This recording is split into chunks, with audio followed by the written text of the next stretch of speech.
Ya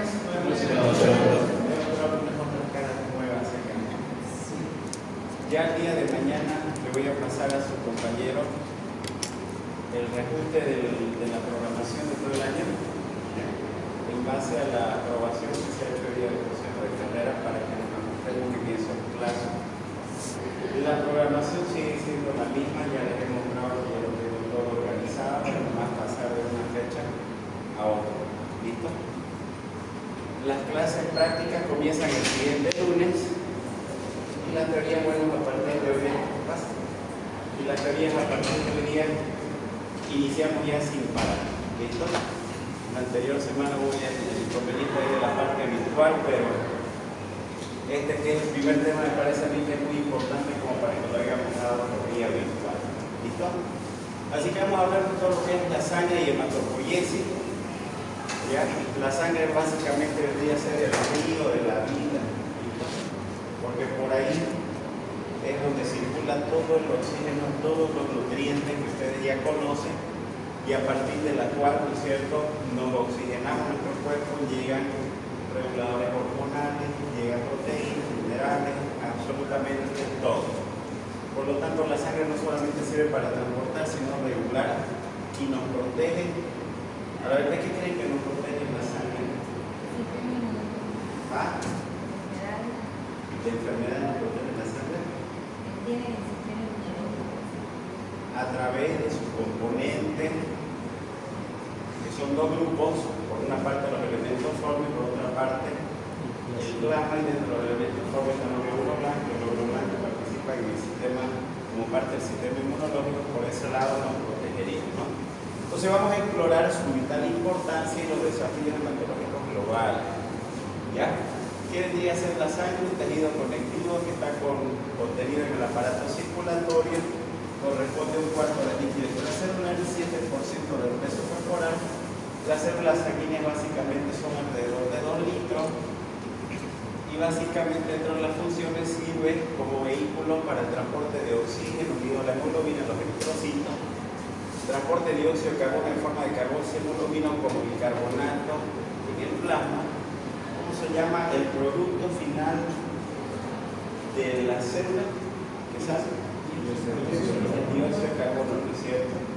Y ese dióxido de carbono es el que se intercambia a nivel del pulmón, ¿no es cierto?, hacia el interior y se ingresa a través de todo el proceso respiratorio pulmonar para llegar a los tejidos periféricos.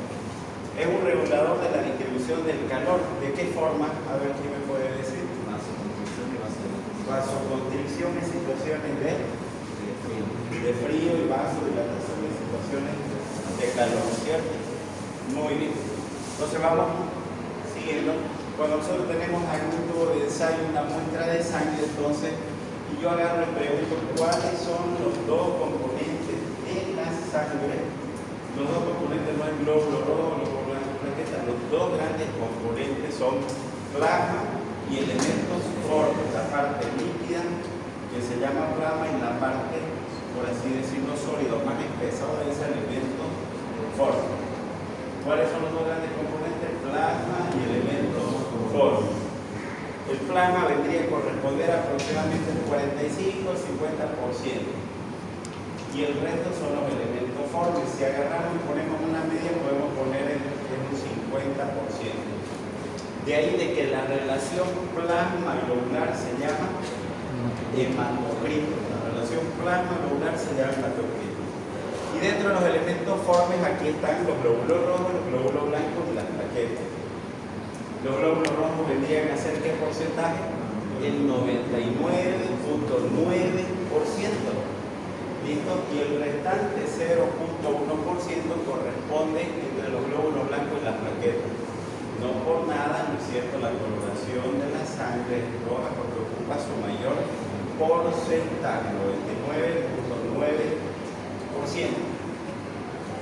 Y aquí nos adentramos un poquito más cuando hablamos de la serie blanca, ¿ya? Y nos pasamos un poco a lo que es el hemograma. Tenemos que saber de que los glóbulos blancos se dividen en dos grandes grupos. ¿Cuáles son? Granulocitos y granulocitos, también llamados polinucleares y mononucleares. nucleares. ¿Cuáles son los polimorfos nucleares? Basófilos, Y basófilos, ¿no es cierto? Y mononucleares linfocitos, y linfocitos, ¿no es cierto? Entonces, entre todos, absolutamente todos los que han mencionado, entre polimorfos y mononucleares, entre todos,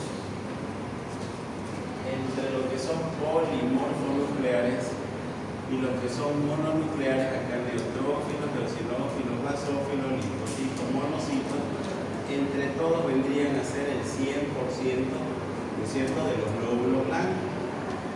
¿Sí? Es el 100%. Esto es el 100%. ¿Eso qué significa? De que cada uno va a tener una representación dentro de la sangre porcentual. ¿Listo? Tienen una representación porcentual. A esa representación porcentual, cuando yo lo traslado al hemograma, se llama valor relativo. Valor relativo. Listo, entonces cuando yo ya lo paso esto al hemograma y hablo del diferencial leucocitario, también llamado fórmula leucocitaria, tengo que saber que existen dos grandes grupos, dos formas en las cuales yo voy a poder ir a interpretar correctamente el hemograma, a través del valor absoluto y a través del valor porcentual, o también llamado valor relativo. En el valor porcentual o el valor relativo, ¿listo? Si acá me informa glóbulos blancos 10.000, esos 10.000 porcentualmente están distribuidos entre los polimorfos nucleares y mononucleares, ya porcentualmente. Unos tienen 50%, otros 30%, otros 10%, otros 4%, todos 1%, y en total hacen el 100%. ¿Cierto? El 100% de los 10.000, cada uno con un porcentaje. En cambio, el valor absoluto se refiere al valor que representa del porcentaje en números absolutos. De los 10.000, el 50%, acá, el 50% de 10.000, ¿cuánto es? 5%. Entonces, ese es un valor absoluto. De los linfocitos sale 40%, el 40% de 10.000, ¿cuánto es? 4.000. Y así voy a ir sacando de los eosinófilos, basófilos y monocitos, y al final me tienen que dar el valor absoluto entre todos los 10.000. Esos 10.000 corresponden de igual forma al 100%. Pero ¿qué es lo que ocurre cuando yo solicito un hemograma? Habitualmente esto de acá no me lo dan, y me lo dan solamente el valor porcentual. Entonces el paso número 1 que ustedes tienen que dar es de contar todos los polimorfos nucleares, su porcentaje, y ver si corresponden al 100%, porque las máquinas que contabilizan se pueden equivocar y sumar 95 o 96%. Tienen que contar que corresponda al 100%. Paso número 1. Y el paso número 2 es de que ese valor porcentual lo trasladen a valor absoluto. Porque cuando yo vaya más adelante a querer interpretar de forma correcta el hemograma, ¿cuál creen que me va a servir más, el valor absoluto o el valor porcentual? El valor absoluto, porque es el que me va a poder decir hay neutrofilia absoluta, hay neutropenia absoluta, hay linfocitosis absoluta, hay linfopenia absoluta. Que no es lo mismo decir hay neutrofilia relativa, neutropenia relativa. Y en base a qué voy a decir que está por encima o por debajo, en base a los porcentajes considerados como normales. Si hablo de los neutrófilos porcentualmente, del 50-70% es lo normal, más del 70% neutrofilia relativa, cuando hablamos de valores porcentuales, ya, y cuando es por debajo del 50% neutropenia relativa. En cambio, valores absolutos de los neutrófilos es de 1500 a 7500. Significa que mayor o igual a 7500, hablo de neutrofilia absoluta, menor a 1500, neutropenia absoluta. Ese es el que me va a ayudar a poder saber la alteración en relación a ese tipo de polimorfo nuclear. Los neutrófilos participan en qué tipo de proceso? Fagocitosis de bacterias. Entonces, si yo estoy frente a un proceso séptico pulmonar por una neumonía secundaria a un estreptococo, neumonía y veo en el hemograma leucocitosis con neutrofilia absoluta con conteo mayor a 7500, voy a poder asumir que esa neutrofilia se debe al proceso bacteriano por la condensación pulmonar que está ocurriendo. ¿Se entiende? En cambio, no es lo mismo que venga yo con leucocitos de 8000 y neutrófilos del 80% y el paciente no tenga ningún síntoma y solamente se fue a jugar fútbol en la tarde y lo patearon, lo golpearon, se cayó y solamente por la inflamación hizo que de forma reactiva se aumente la producción en la médula ósea porcentualmente sin que implique una alteración patológica significativa que lo obligue a ir al médico. ¿Se entiende? Bien. Okay. Entonces, sabiendo en primera instancia que lo que me interesa conocer son los valores absolutos, pero de igual forma necesitan conocer los valores relativos.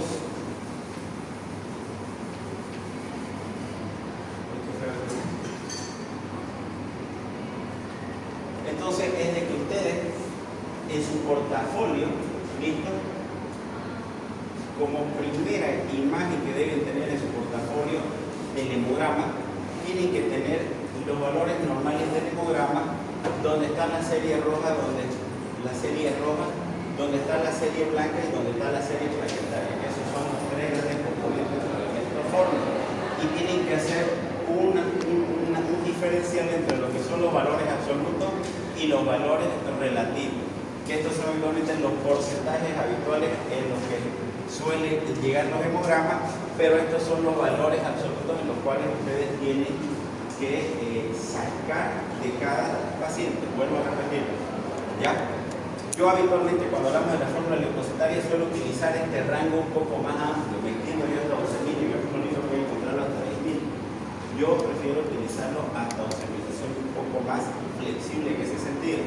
Los neutrófilos en alguna guía van a encontrar desde 2.000 a 7.500.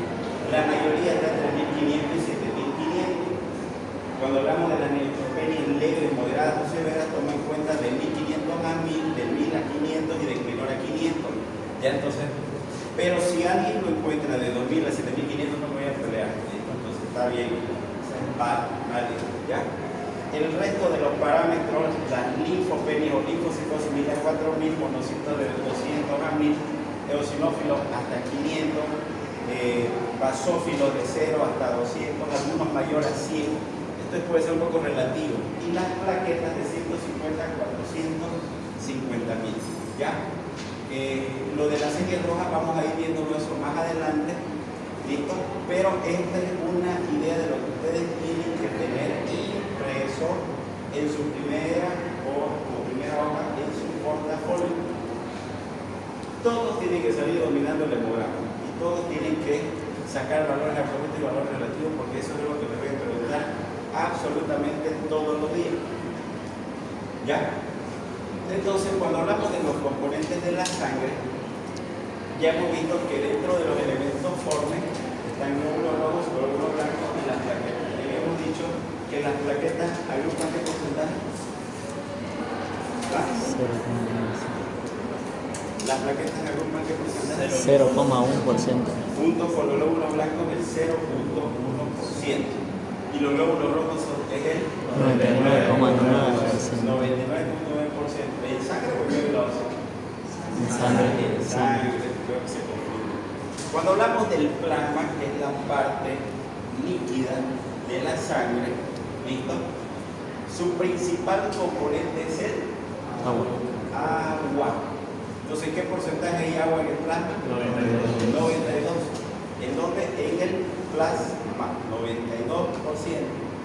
Proteínas plasmáticas, Sí, 7%. Y dentro de esas proteínas plasmáticas, la de mayor peso molecular es la albúmina. ¿Cuánto es su peso molecular? De la albúmina. 450 kilodalton, ¿no? No. ¿Qué sabes por 2 puntos? 50.000 daltons. La proteína de mayor peso molecular del organismo. 60%.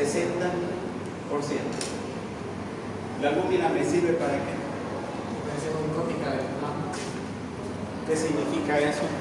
Que atrae el agua. La fuerza que ejercen las proteínas hacia el agua para evitar de que se extravase ¿Hacia dónde? hacia el tejido social. Hacia el intersticio, ¿cierto? Es correcto eso. Entonces, para eso me sirve la albúmina. ¿Para qué más? También es transportadora de ciertas vitaminas. Transportadora. ¿Qué más?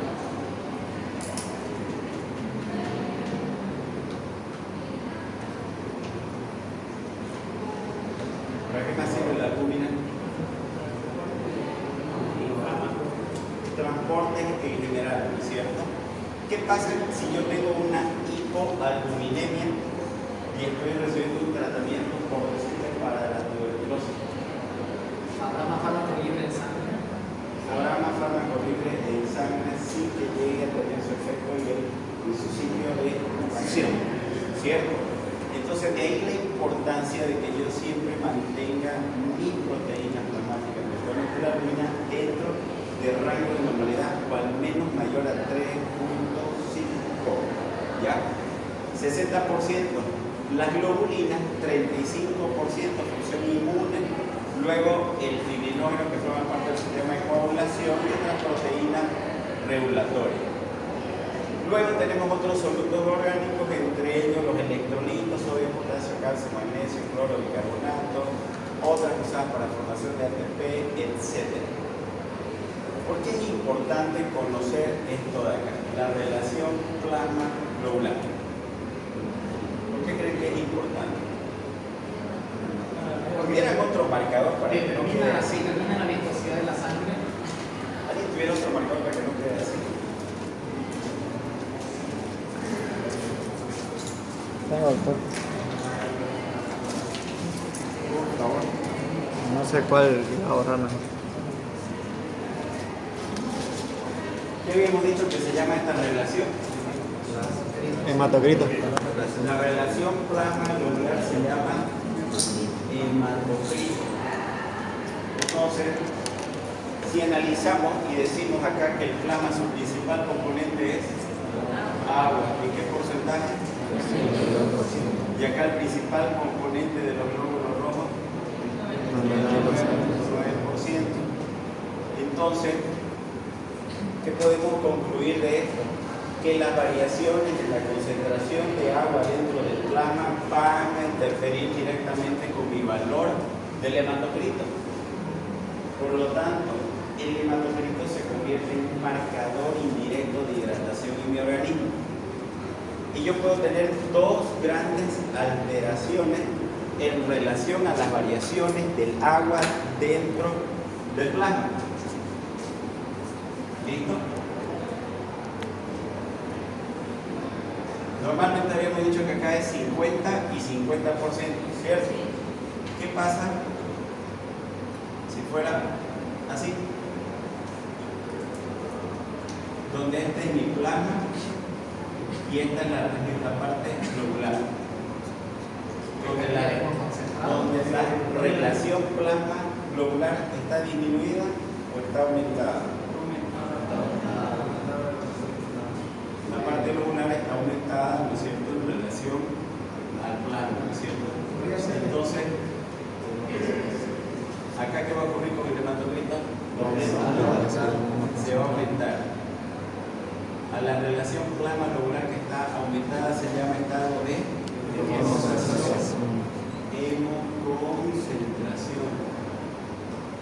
hemoconcentración. ¿Sí? Y los estados de hemoconcentración se dan principalmente entonces cuando De hidratación.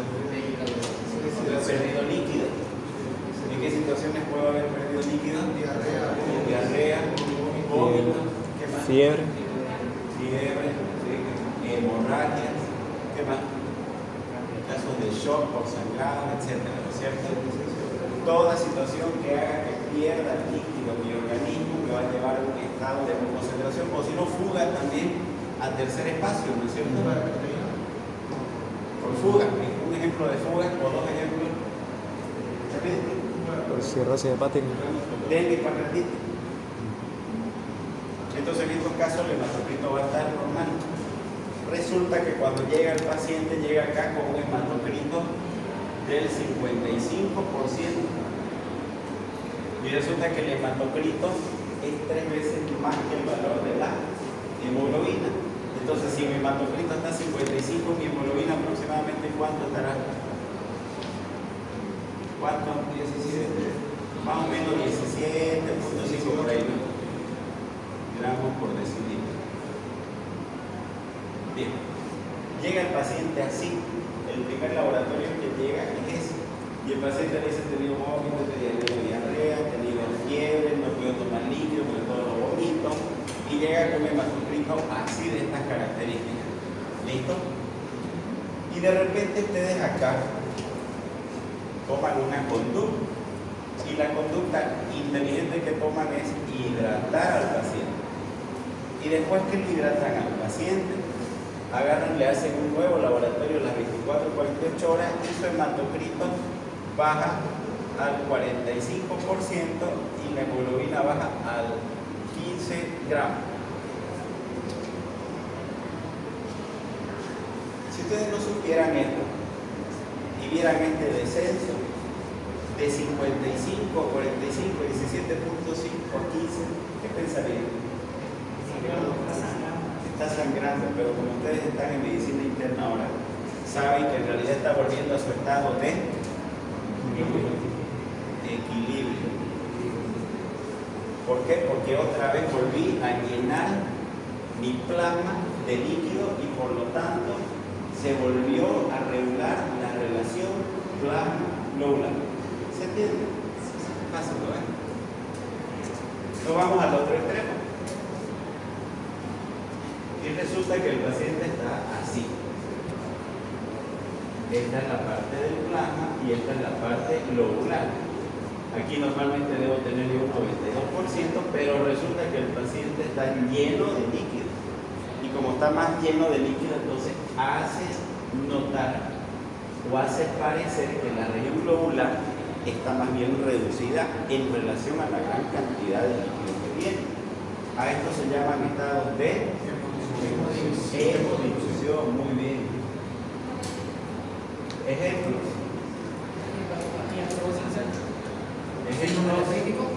Ejemplos por los cuales tienen gran cantidad acá de líquido: insuficiencia cardíaca congestiva, enfermedades renales crónicas, hepatopatías crónicas con insuficiencia hepática, desnutrición asociado a disproteinemia insuficiente, ¿sí? Síndrome nefrótico, nefrítico, lo que quieran, ¿sí?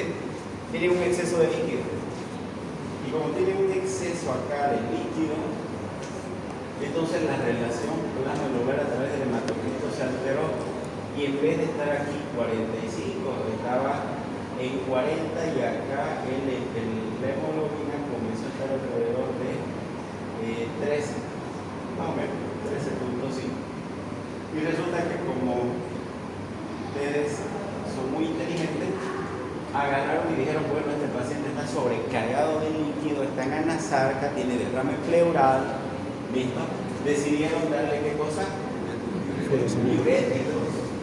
Diuréticos de asa. ¿Y qué es lo que ocurrió? Entonces sacaron el exceso de líquido y el paciente otra vez volvió a su estado de equilibrio. Le volvieron a tomar un hemograma y de repente vieron que el hematocrito de 40 subió a 45. Y cuando yo les pregunto esa cronología, pues me dicen: ¿qué habrá pasado? No, doctor, no le habrán transfundido sangre y no se ha dado cuenta el paciente. Y no es que le hayan transfundido, sino que volvió nuevamente a su estado de equilibrio. Ya entonces los estados en relación al hematocrito como marcador indirecto de hidratación se clasifican entonces en hemoconcentración y hemodilución. Van a haber variaciones en el hematocrito que ustedes tienen que prestarle atención, porque de esa manera va a ser ¿En la pizarra o qué? La pizarra de hacerlo. No tenés. No era tu borrador. Una toallita buena. ¿Alguien tiene? ¿O un Kleenex? Papel sirve. ¿Ah? ¿Papel? Porfa, me ayuda, Juan. Entonces, de eso se tratan los estados de hemoconcentración y luz.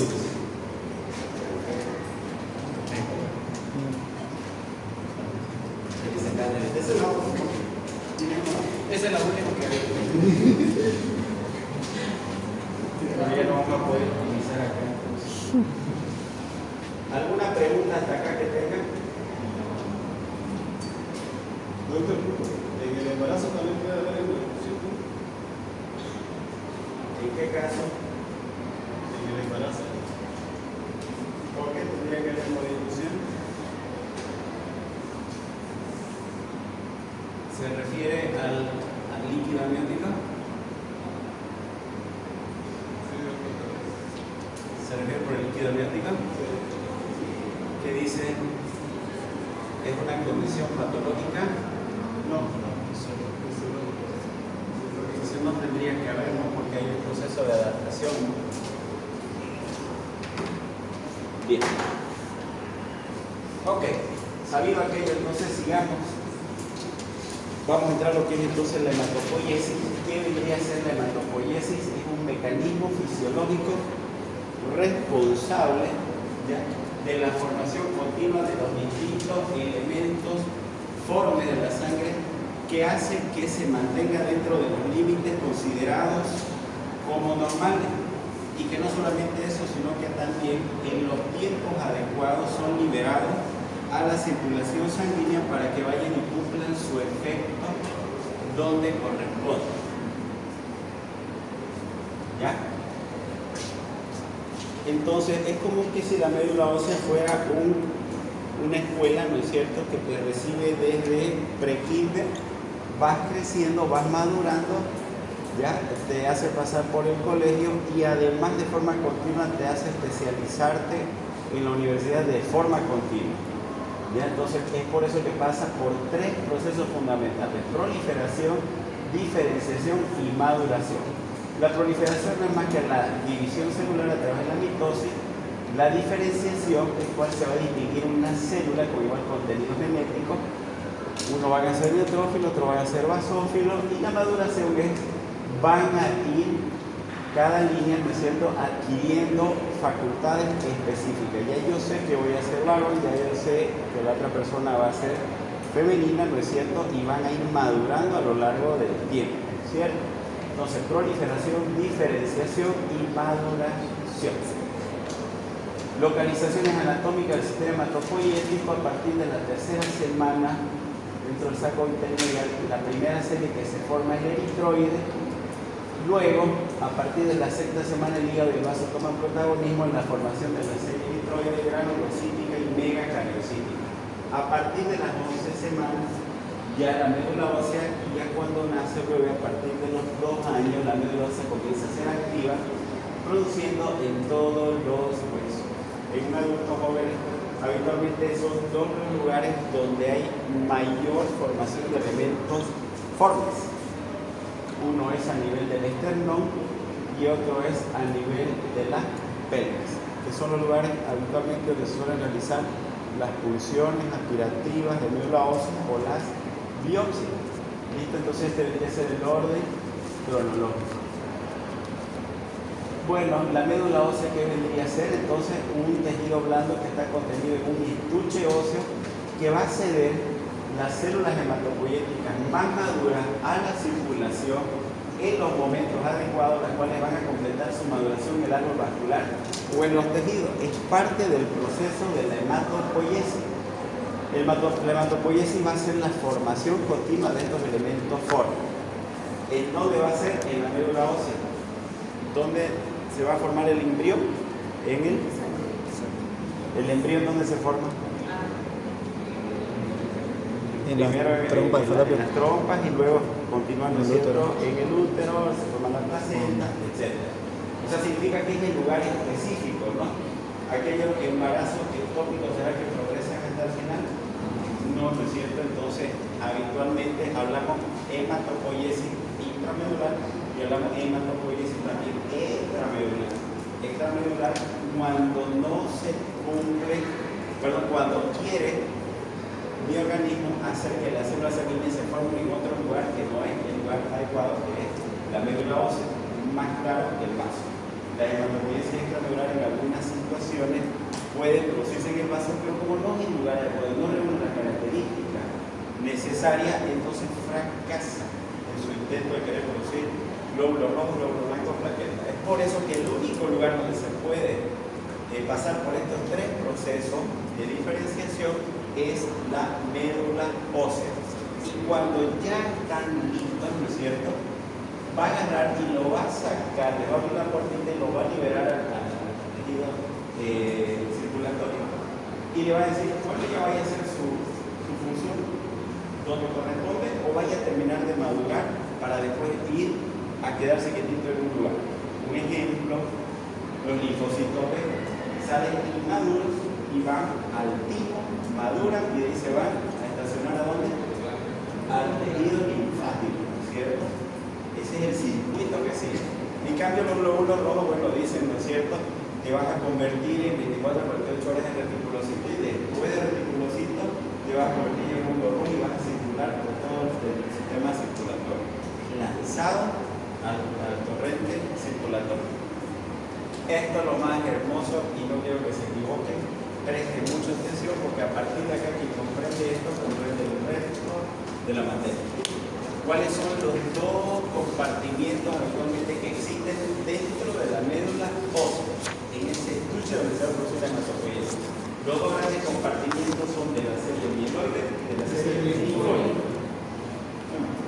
Dos compartimientos, mieloide y linfoide. Linfoide, como su nombre lo dice, solamente va a dar lugar a la línea de los linfocitos. Y mieloide a todo el resto de producción de las líneas celulares. Vale decir, glóbulos rojos, neutrófilos, eosinófilos, basófilos, monocitos y plaquetas finalmente. ¿Listo? Bien. Sabiendo que hay dos grandes compartimientos, a partir de ahí, en ambos compartimientos, ya hay como una escala, así que nosotros no hemos venido caídos del universo, ¿cierto? Hemos venido de generaciones en generaciones. Entonces, por ahí es que el abuelito, ¿no es cierto?, dio lugar a mi mamá dio lugar a mi persona va a dar lugar a mi nieto. En esa línea significa que todo parte de una célula extensa hematopoietica multipotencial, que es lo que está acá, la célula madre. ¿Listo? Esa célula madre puede ser de la línea mieloide, del compartimiento mieloide o del compartimiento linfoide. ¿Listo? Esta morfológicamente no es reconocible, tiene capacidad de autorrenovarse y ocupa solo el 0,4% de todas las células de la médula ósea. Solo el 0,4% corresponde. Y esto es lo interesante, que el 95%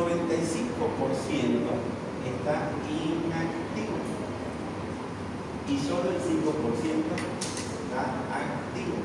Y eso es de puerto de mano, ¿cierto? Me mandan la señal y agarro el producto y libero. Imagínense si estuviera activo esto todo el tiempo. Estuviéramos con hemoglobina por 80, estuviéramos con 500.000 eococitos, con 5 millones de plaquetas, de forma descontrolada, ¿no es cierto?, produciendo cantidades inimaginables, ¿no? Entonces, solamente el 5% está activo. Entonces, las células hematopoieticas de la línea mieloide, entonces recién van a dar lugar a células progenitoras o comprometidas, progenitoras, como que si fuesen sus papas. Progenitoras. Entonces, las células progenitoras, ¿listo?, son células comprometidas o con una línea celular o con dos líneas celulares excepcionalmente, o capacidades de autorrenovación limitada y gran capacidad de proliferación, y se generan 10 células a partir de las células extensas. Ni esta la veo a través de un microscopio, ni esta la veo en un microscopio, ni tampoco en un hemograma. No son reconocibles. ¿Listo? Entonces, por ejemplo, acá yo tengo de la serie eritroide unidades formadoras de colonia, son las iniciales que reciben los progenitores. Acuérdense, FC, ¿tiene que ver con FC?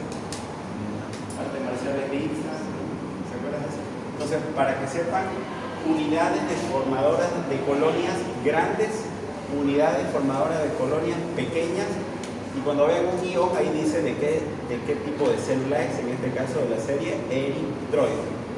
¿Listo? Entonces, como que si fuese mamá de la serie eritroide. ¿Listo? Son células progenitoras. O sea, unidades formadoras de colonias, por ejemplo, cuando son comprometidas excepcionalmente con dos líneas celulares, granulocitos, monocitos. Entonces está comprometida esa línea a dos líneas celulares adicionales. Ahora, a partir de acá es donde yo puedo ver en la sangre o en un tejido periférico, ¿ya? Y estos son llamados precursores. Los precursores, ¿ya?, son proliferaciones limitadas y pueden ser identificadas por su morfología.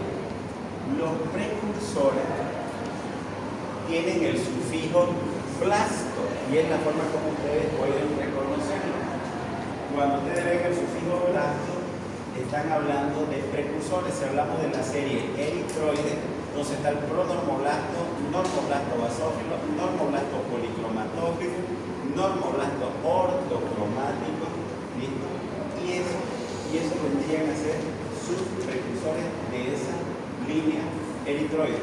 Y lo mismo hay con las otras líneas celulares. Exactamente, siguen este mismo orden, ¿ya? Y finalmente están las células maduras funcionalmente reconocibles, que no poseen estas capacidades de proliferación, tienen vida media limitada y tienen gran especificidad. Por ejemplo, ¿cuánto vive un glóbulo rojo? 120. ¿Ah? Una persona de la mano. 120, o sea, significa que 119 o 121 ya no. Cuando hablen en términos de medicina, de valores, siempre manejen rangos. Rango, ¿cuánto es el rango? 90 a 120 días. ¿Cuánto vive un neutrófilo? 6, 12, 24. ¿Cuánto vive una plaqueta? 6 a 10 días, exactamente. Bien, y así entonces acostúmbrense siempre a manejar rangos, ¿ya? Nunca den un valor exacto, ¿ya? Entonces la célula madura funcionalmente, en este caso ya se ve en sangre periférica. En el caso de la serie eritroide, el primero que se va a ver es el reticulocito, que finalmente se va a convertir en glóbulos rojos. ¿Listo? Entonces los compartimientos de la serie mieloide linfoide, ¿cuál es el orden que sigue? Entonces, célula madre de esa línea celular, luego progenitores, precursores de esa célula funcionalmente reconocible en sangre periférica. Y esto se ve así, ustedes no van a ver en el libro así. En algunos quizás más complejo y por eso es que se confunde mucho. Y es lo mismo, todo parte de una célula madre que puede ser de la serie mieloide o puede ser de la serie linfoide, que da lugar a sus progenitores que tienen las iniciales de unidades formadoras de colonias, habíamos dicho, ¿no? Que para todas las líneas celulares o excepcionalmente con dos está comprometida, y estas van a dar lugar, ¿no es cierto?, a los precursores que tienen el sufijo blasto, y estos después de un periodo de tiempo a las células que son funcionalmente reconocibles, ¿no? Y si hablamos de la serie blanca, aquellos que están ubicados hacia la izquierda, ¿no es cierto?, son los polimorfonucleares, neutrófilos, sinófilos, basófilos, y aquellos que están hacia la derecha son los monocitos y los linfocitos. De ahí cuando hacemos más adelante de izquierda y derecha es por su disposición que tienen en la médula ósea. ¿Entendido? Bien. Entonces, dentro de la médula ósea hay un lugar mucho más específico que se llama microambiente medular. Es el lugar exacto donde van a crecer estas células sanguíneas. ¿Ya? ¿Cuál es la característica de este microambiente medular? Que es el único lugar apto para el desarrollo de estas células sanguíneas y que está compuesto por elementos celulares y elementos acelulares. Dentro de los elementos celulares están fibroblastos, células musculares, macrófagos, neoplastos, linfocitos, eritrocitos, células cargadas de grasa, pero lo más importante dentro de estos elementos celulares es que tienen factores estimuladores y factores inhibidores. En otras palabras, interleucinas estimuladoras e interleucinas inhibidorias. Entonces significa que dentro de esa sustancia gelatinosa con elementos celulares y acelulares, ahí ya están diferentes interleucinas que van a ir a apretar el botoncito de la serie mieloide para que se produzca más glóbulo rojo, para que se produzca más glóbulo blanco, a través de diferentes interleucinas estimuladoras o inhibidoras. Eso es lo que dicen los productores del crecimiento y la diferenciación. Ahí están todos. Ahí están todos. Hay inductores de crecimiento y hay lo que son factores estimuladores. ¿Sí? Y los elementos acelulares está el colágeno, la vinina, glicosamina, hemonectina, fibronectina, ¿ya? Que forman parte de la matriz extracelular y también producen ciertas citocinas. ¿A qué me refiero con todos esos elementos celulares? Los diferentes elementos celulares lo que van a hacer es permitir de que se pueda estimular una línea celular. Pero esa línea celular que se va a estimular va a ser a través de las células madre, después los progenitores, que morfológicamente yo no las veo a través de un microscopio. No se pueden ver estas células extensas a través del microscopio. Entonces, sin embargo, yo puedo hacer lo que se llama la inmunofenotipificación a través de cruces de marcadores antígenos, ¿listo? Para ver si en su pared celular de esa célula conectan o enganchan como si fuese una llave o una cerradura con él. ¿Ya? Estas pruebas no las hacen en Salta, las hacen en La Paz, ¿ya? En los estudios de inmunofenotipificación en la Universidad de San Andrés, etc.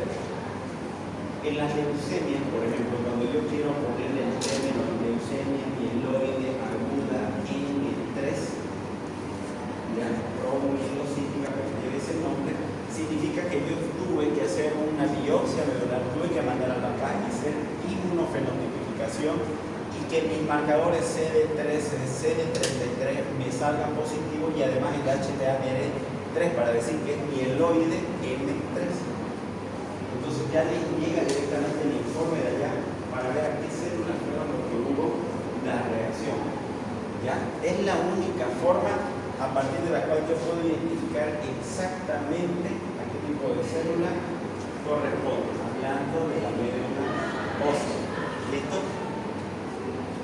Entonces, la regulación de la hematopoiesis, ¿qué significa esto? Factores de crecimiento y factores inhibidores. Se regula, ¿no es cierto?, a través de factores estimulatorios o factores inhibitorios. Y el tercer mecanismo es a través de la apoptosis. ¿Qué es la apoptosis? Muerte celular programada. Bien. Las interleucinas, estas que estamos hablando, ¿ya?, los factores de crecimiento, ¿qué características tienen principalmente? Que van a recaer su función sobre la proliferación, maduración y función celular, que van a inducir la proliferación de células precursoras que actúan sinérgicamente con otras citocinas.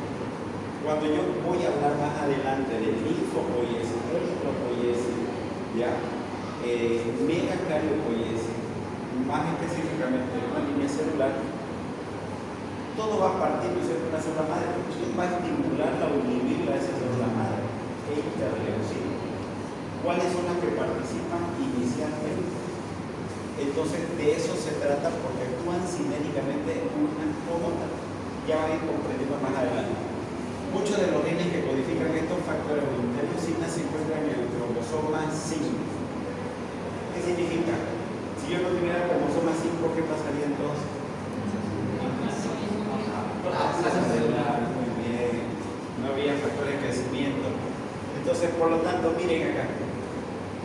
Hay lo que se llama la interleucina 3, conocida como multipoietina, y están los factores estimulantes de colonias granulocito, monocito, que vamos a ver más adelante. podría ser el famoso filgastrimo, también estimulantes multicolonias. Aquí hay algunas interleucinas en general, por ejemplo, la interleucina 1 induce la proliferación de linfocitos T, la interleucina 2 induce el crecimiento y diferenciación de la célula beta y natural killer. La interleucina 6 es la que hace sinergia con las mayorías, significa que la que está casi presente junto con el factor estimulante de colonia, ya casi están juntos y son sinergias con la mayoría. La 11, que es específica de los megacardiocitos, la 14 promueve la proliferación de células beta, el factor de necrosis tumoral alfa que activa la función fagocitaria de los neutrófilos, etc. Estos son ejemplos, ¿no es cierto?, de interleucinas que van a estimular directamente a una célula en específico. Hay también estimulantes que son de linaje específico, por ejemplo, de forma externa al organismo, podemos estimular la producción de eritrocitos a través de la administración de eritropoyetina. También a través del factor estimulante de colonias granulocíticos, monocíticos, toxina 7, ya voy a poder estimular a la serie blanca como tal, ¿ya? Y por otro lado están lo que son los factores o interleucinas, mejor dicho, que inhiben las diferentes líneas celulares y lo hacen a través del bloqueo de la síntesis del ADN. Entre ellos, por ejemplo, están las prostaglandinas, están la interleucina 10, está el factor de necrosis tumoral alfa y los interferones, estos que se utilizan para la leucemia. La leucemia es producción descontrolada de grandes cantidades de glóbulos blancos, entonces tengo yo que administrar, ¿no es cierto?, inhibidores en la médula ósea que me bloqueen la producción acelerada de esas líneas celulares, ¿ya? Entonces, estos son algunos ejemplos. Les pongo otro ejemplo. Hay medicamentos que yo puedo hacer que se bloqueen las producciones de prostaglandinas. Ejemplo, ¿qué más? Corticoides. Entonces, no por nada que dice que cuando yo administro corticoides, no tomes mucho corticoides porque te va a bajar tu defensa y te vas a enfermar. ¿Será cierto? Pues sí, porque estás bloqueando, estás inhibiendo, ¿no es cierto?, tu línea celular, principalmente la blanca. Y cuando llegue el antígeno a tu organismo y estás bloqueado por el corticoide, pues no vaya quien vaya y te defienda. ¿Cierto? Bien. Entonces, miren, el factor inhibitorio y las natopoiesis utilizados en la práctica. Ya está acá el factor de necrosis tumoral alfa que se utiliza en las leucemias y las peludas, o en los síndromes mieloproliferativos como la leucemia mieloide crónica o la trombocitemia esencial. En relación a la regulación de la hematopoiesis hay lo que se llaman las moléculas de adhesión, que es como la puerta. La molécula de adhesión son moléculas de superficie que se expresan en las células progenitoras y son los que controlan la salida de las células sanguíneas de la médula ósea a la sangre. Todo esto fuera del microambiente medular, ¿ya? Y mandan la señal allá a la puerta y dicen, bueno, este glóbulo rojo ya está listo, viene la puerta que sale. Esas son las CAM, las moléculas de adhesión. Y la apoptosis, que ya saben que es la muerte celular programada. Hay algunos factores de crecimiento hematopoyético que se emplean en la práctica médica, por ejemplo, los trasplantes de precursores hematopoyéticos, la eritropoyetina, después las quimioterapias para reducir la duración de la neutropenia o las aplasias de médula ósea, la insuficiencia renal. Hay dos ejemplos grandes de reducción del filgastrimo, la leucemia inflamatoria, la eritropoyetina. ¿Ya? Entonces, ¿cuál es el principal estímulo para que se libere eritropoyetina? La ósea muscular. ¿Dónde se puso la eritropoyetina? En el riñón. ¿Qué parte del riñón? En el riñón. Y se hace la lluvia glomerular. Células glomerulares, y de ahí que es lo que ocurre. Se libera la eritropoyetina inducida por la hipoxia y va a ir a dónde? A la médula ósea a estimular, ¿cierto?, toda la eritropoiesis para que finalmente libere mayores glóbulos rojos para que capten oxígeno y no haya tanta taquicardia por la pérdida de sangre que generó una hipoxia, ¿no? Un ejemplo como efecto compensatorio, ¿no?, para aumentar el transporte de oxígeno. Algunas indicaciones de la eritropoyetina, esta es la que se utilizaba antes, ahora ya no. en todo proceso que signifique inflamación en el organismo, ¿ya? Y que laboratorialmente o bioquímicamente sea resultante en una anemia inflamatoria, está indicada la eritropoyetina. Yo lo utilizo bastante. Este medicamento también que es bastante bueno, por ejemplo, ahorita estamos con un caso bastante complejo, me lo quitan un paciente es médico, 32 años, con tuberculosis pulmonar, VIH, fase C, sarcoma de Kaposi, hemorragia estival, pancitopenia, leucocitos de 1500, plaquetas de 23.000, sarcoma de Kaposi intestinal, en el estómago, con hemorragia digestiva alta, cólico infundido, hemoglobina baja, hasta 5 plaquetas de baja, hasta 15.000.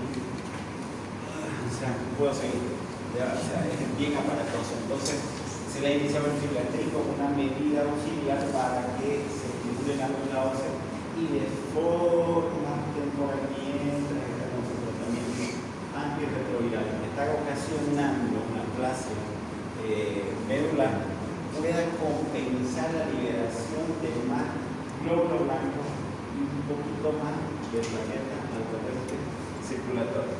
¿Listo? Bien, entonces ahí hemos hablado de sangre, hemos hablado de hematopoiesis. Ahora, como estamos dentro de la hematopoiesis, ¿listo? Es importante que sepamos cuáles son los porcentajes de distribución de las 3 líneas celulares dentro de la médula ósea. ¿Listo? Entonces, sabemos que la serie granulopoyética dentro de la médula ósea ocupa del 60 al 65%. La serie eritropoyética 30 al 25%, y si vemos, ¿no es cierto?, aquí en la mitad, por eso la relación granulocito en relación a la eritroide es 1. La serie hidroximegacariopoyética corresponde al 1% de la médula ósea. ¿Listo? Sabiendo eso, entonces vamos a iniciar con lo que es entonces la linfopoiesis. ¿Qué vendría a ser linfopoiesis? ¿Qué es linfopoiesis? ¿Qué debería ser linfopoiesis? Lo más que ya hemos hablado aquí, proceso fisiológico de formación continua y maduración continua de los linfocitos. ¿Cierto? Bien. Y todo parte de factores estimuladores. ¿Dónde van a ir esos factores estimuladores? A la serie linfoide, ¿no es cierto? ¿Cuál es el primer compartimiento? Linfoide. Todo parte de una célula madre. ¿Esa célula madre normalmente está activa o inactiva?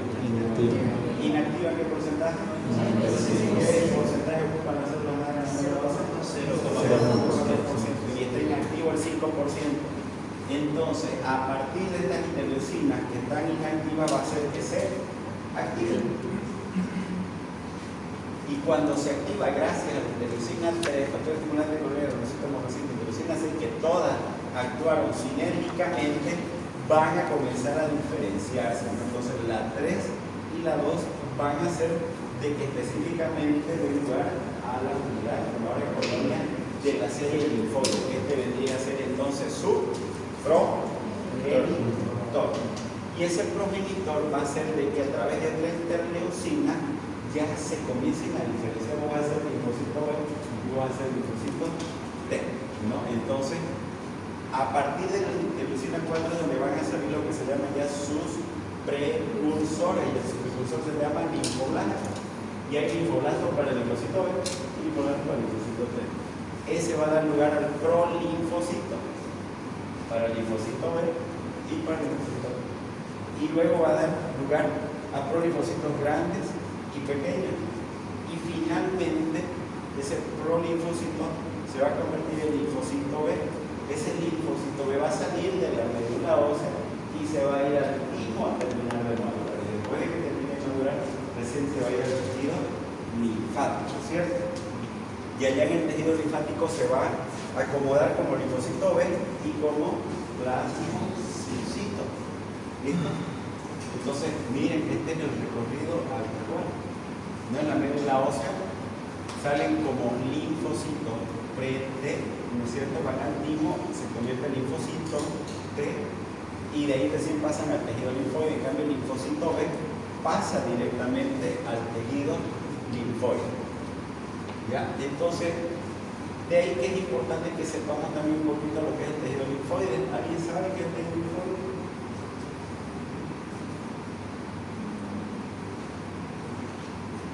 Tejido linfoide. Donde circula la linfa, ¿ya? Es una estructura anatómica, ¿no es cierto?, que transporta la linfa. Y dentro de la linfa, ¿qué es lo que es? El líquido intersticial que va a ser colectado por el sistema linfático, y en su camino, ¿qué es lo que van a tener? Linfonodos. Esos linfonodos son los ganglios que van a tener, como que todo el primer anillo de parada, ¿no es cierto? A esas paradas se les llama ganglios en nuestro organismo.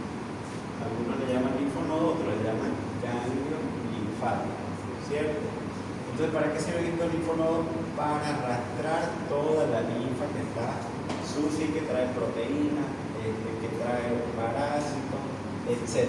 ¿Ya? Y cuando pasa por el linfonodo, bueno, ahí es donde se va a desencadenar la respuesta inmune, ¿sí? Entonces, es aquí que se va a desencadenar la respuesta en el linfonodo, ¿ya? Donde van a estar metidos, como ya hemos mencionado, los linfocitos T y los linfocitos B. Y además van a estar también acá los plasmocitos. ¿Qué es todo esto de acá? ¿Qué es todo esto de acá? Ganglio linfático. Es un linfonodo, ¿no es cierto? Y si yo hago un corte, voy a tener un folículo linfático. Este es un folículo linfático. Dentro de un ganglio linfático tengo un folículo linfático. Un folículo linfático tiene tres zonas.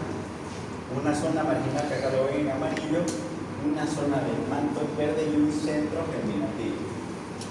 ¿Por qué es importante conocer esto? Por la disposición misma donde están las diferentes células que participan en el sistema inmunológico. Cuando yo me expongo por primera vez a un antígeno que ingresa a mi organismo, pongámosle un estreptococo adelante, ¿listo? Ese linfonodo se va a topar, ese linfocito B virgen se va a topar con ese estreptococo y va a hacer que vaya hacia ese folículo linfático para producción de una respuesta inmune a través de la producción de inmunoglobulinas. Esa inmunoglobulina se va a llevar a cabo, esa producción allá en el centroblasto, dentro del centro germinativo. Pero la producción de inmunoglobulina dentro del centroblasto va a hacer de que sea una célula bastante grande y sea difícil que vaya a salir hacia la zona marginal porque es muy grande.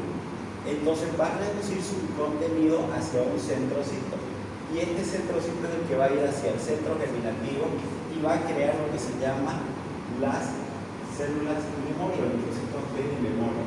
¿Qué significa? Que ya agarré y lo identifiqué, ya sé quién es, y voy a agarrar y voy a armarme de pura memoria de todo ese estreptococo. Lo tengo claro, que es de forma circular, que tiene un centro así, que vienen así, todas las características las reconocen con su memoria.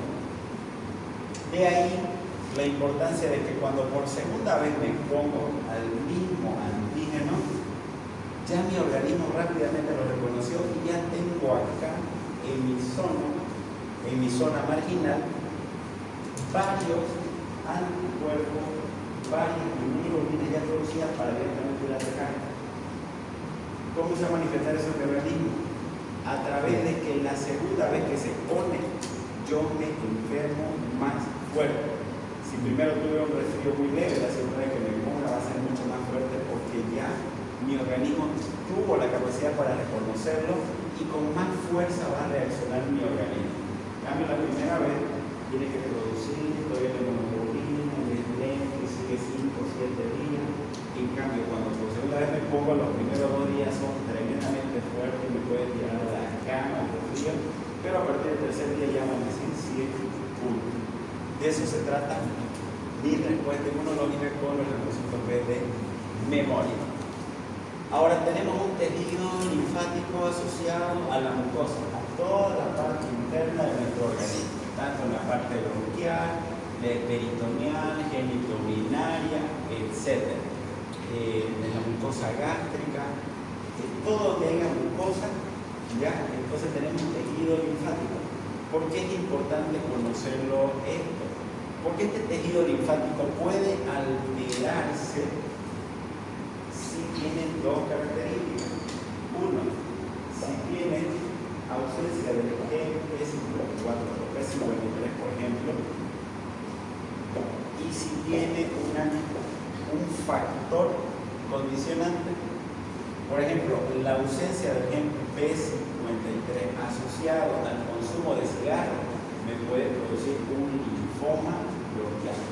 La asociación de la ausencia del gen P53 asociado al Helicobacter pylori me puede ocasionar un linfoma gástrico. ¿Listo? Entonces, tiene que haber dos situaciones para que pueda alterarse la mucosa del tejido linfoide en nuestro organismo. Ok. Miren entonces, si ustedes tuvieran que escoger una célula con más facilidades de sufrir una degeneración neoplásica, ¿cuál sería? El linfocito B, ¿no es cierto? El linfocito B.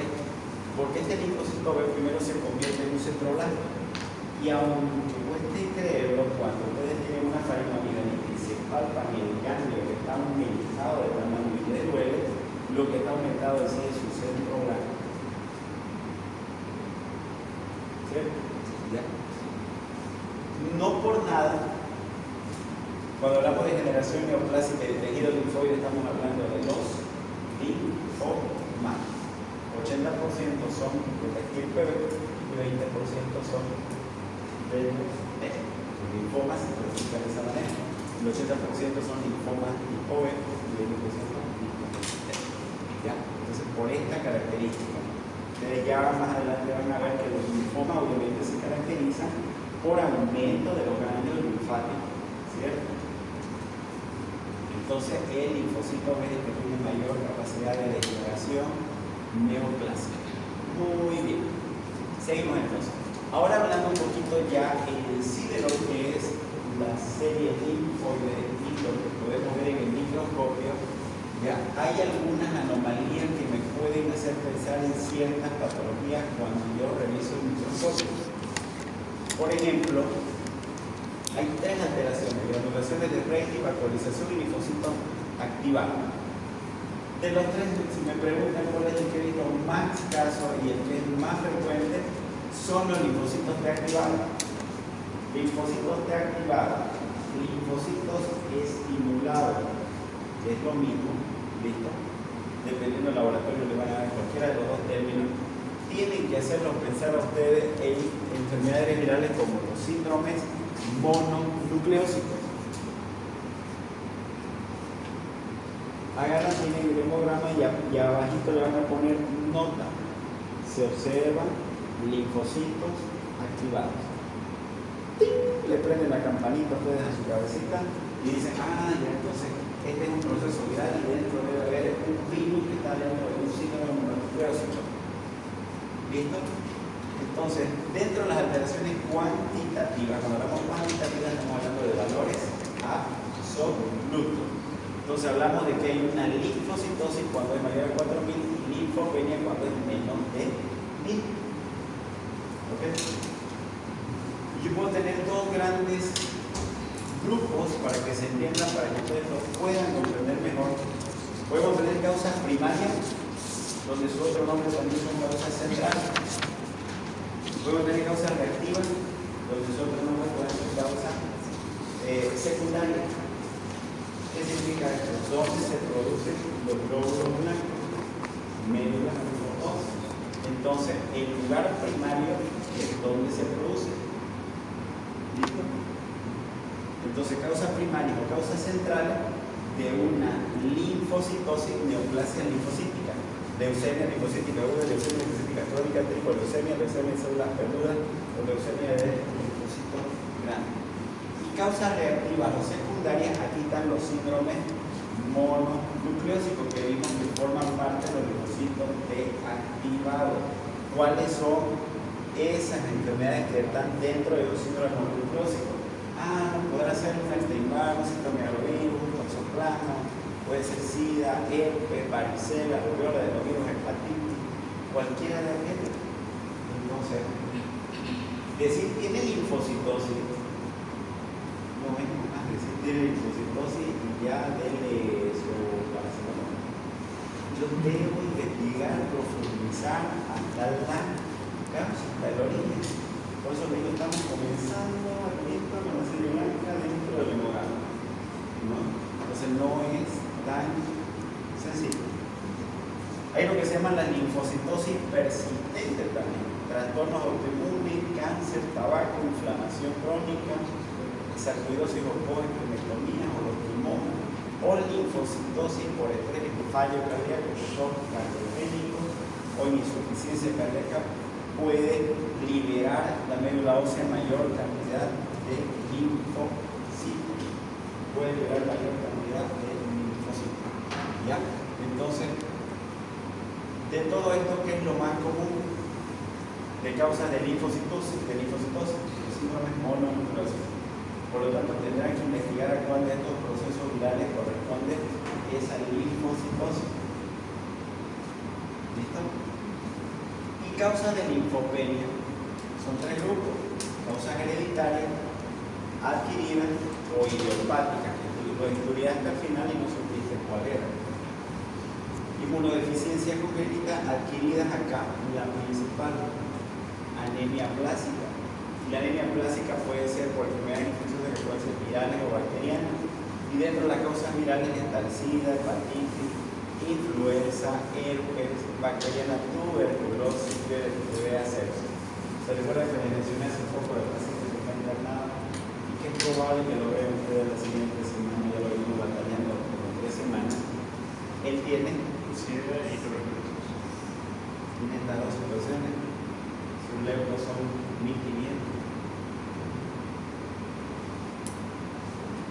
Tremendo.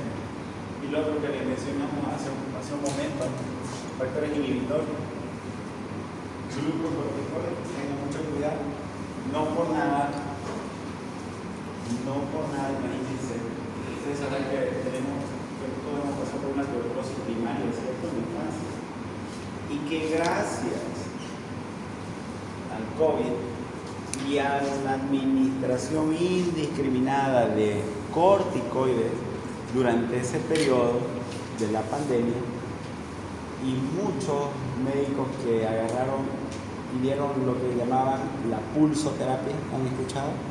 Administraciones de grandes dosis de metilprednisolona han suprimido tanto el sistema inmunológico que en esos pacientes con predisposición y un ambiente no favorable han hecho que desarrollen tuberculosis secundaria, se vuelvan, ¿no es cierto?, manifiesta. El año pasado, cualquier cantidad de pacientes con tuberculosis. Bueno, los pacientes con lupus, los pacientes con artritis reumatoidea, los pacientes con colagenopatía, son frecuentísimas las infecciones por el uso de glucocorticoides, quimioterapias antineoplásicas, radiaciones, cirugías mayores, enfermedades sistémicas, artritis, lupus, miastenia, carcinoma, sarcoidosis o nutricional y dietética, el abuso de alcohol y el déficit de zinc. No por nada los pacientes, ¿no es cierto?, alcohólicos crónicos tienen más frecuencia de recursión a procesos infecciosos, no solamente virales, sino también bacterianos. También no se olviden que el VIH, la tuberculosis y el alcoholismo son primos. El alcohólico, en todo paciente alcohólico debo descartar VIH, y en todo paciente que tiene tuberculosis debo descartar VIH en primer lugar. ¿Sí? Bueno, estamos por terminar. Vamos a ver un caso que es un poco más sencillo y no se cansen tanto. Paciente de 22 años procedente de Puerto Suárez con antecedente de fiebre de más o menos 2 meses de evolución, pérdida de peso y diarrea desde hace 3 semanas. Y el hemograma tiene las siguientes características. No hemos visto serie roja todavía, pero bueno, acá términos generales, una anemia moderada normocítica monocrómica con una plaquetopenia severa, pero lo que me interesa de ustedes es esto: blanco 3700, neutrófilo 75%, linfocitos 15, callado 10. Pregunta: ¿cuánto es el valor absoluto de los linfocitos? ¿Ah? Valor absoluto de los linfocitos.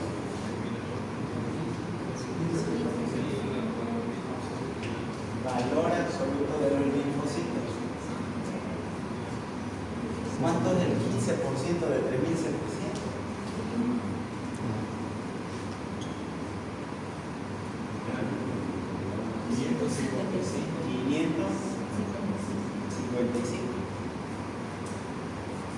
Entonces, linfocitosis o linfopenia. ¿Menos de cuánto linfopenia? Menos de 1000. Linfopenia en un paciente que tiene 2 meses con fiebre, pérdida de peso y diarrea de 3 semanas de la prolongada. Debo pensar, considerando el área donde vive, ¿qué debo pensar?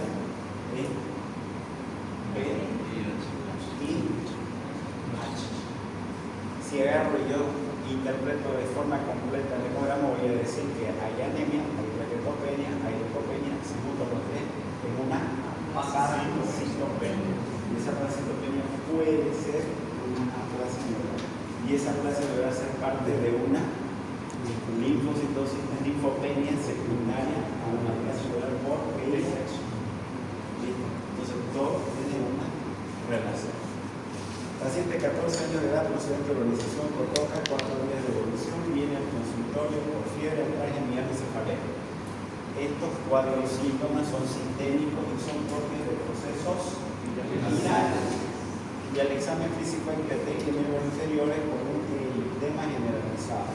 El hemograma está con 36 hematocrit, hemoglobina de 12, glóbulos blancos de 8000, linfocitos 55%, plaquetas de 25.000. Valor absoluto de los linfocitos. 4.500. ¿Ah? 4.500. 4.500. 4.500. Entonces estamos con una